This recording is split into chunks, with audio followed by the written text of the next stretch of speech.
compatriotes, mesdames et messieurs, chers jeunes, le 17 décembre 1999, l'Assemblée générale des Nations unies adoptait la recommandation de la Conférence mondiale des ministres de la jeunesse visant à faire du 12 août de chaque année la journée internationale de la jeunesse.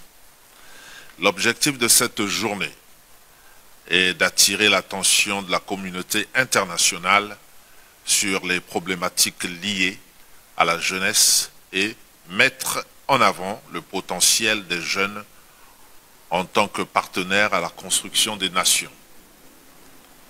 Le thème retenu cette année, compétences vertes pour les jeunes vers un monde durable, souligne le rôle de la jeunesse dans la réussite de la transition vers un monde plus vert. La réussite de cette transition dépend de l'appropriation par la population en général et les jeunes en particulier des connaissances, des aptitudes, des valeurs et des comportements nécessaires pour bâtir une société respectueuse de l'environnement au travail et au quotidien. Chers compatriotes, mesdames et messieurs, chers jeunes, nos activités quotidiennes, comme la conduite d'une voiture ou d'une moto, la production du charbon de bois ou l'utilisation de bois de chauffe, émettent des gaz à effet de serre qui détruisent la couche d'ozone, provoquant ainsi le réchauffement de la Terre.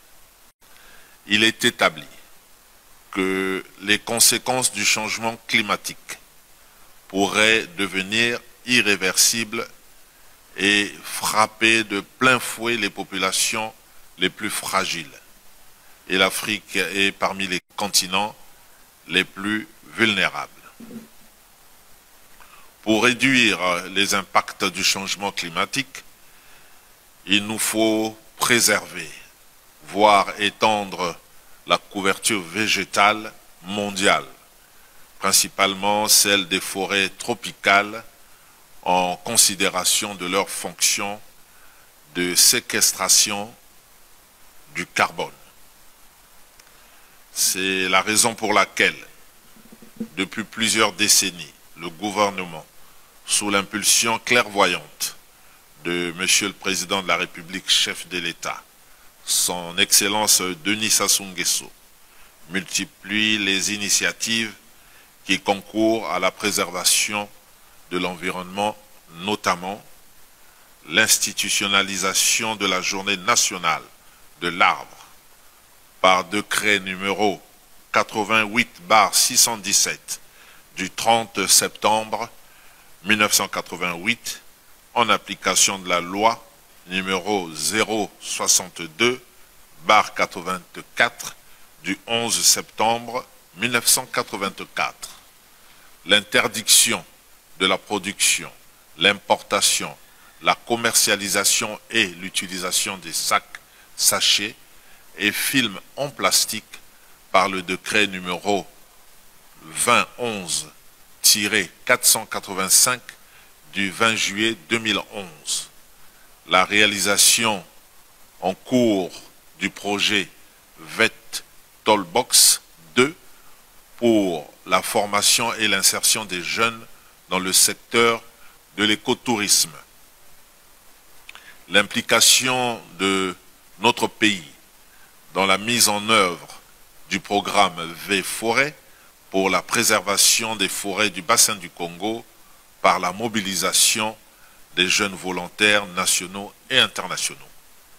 La tenue prochaine à Brazzaville du sommet des 3 grands bassins forestiers du monde pour la préservation de la biodiversité et des écosystèmes naturels des 10 bassins.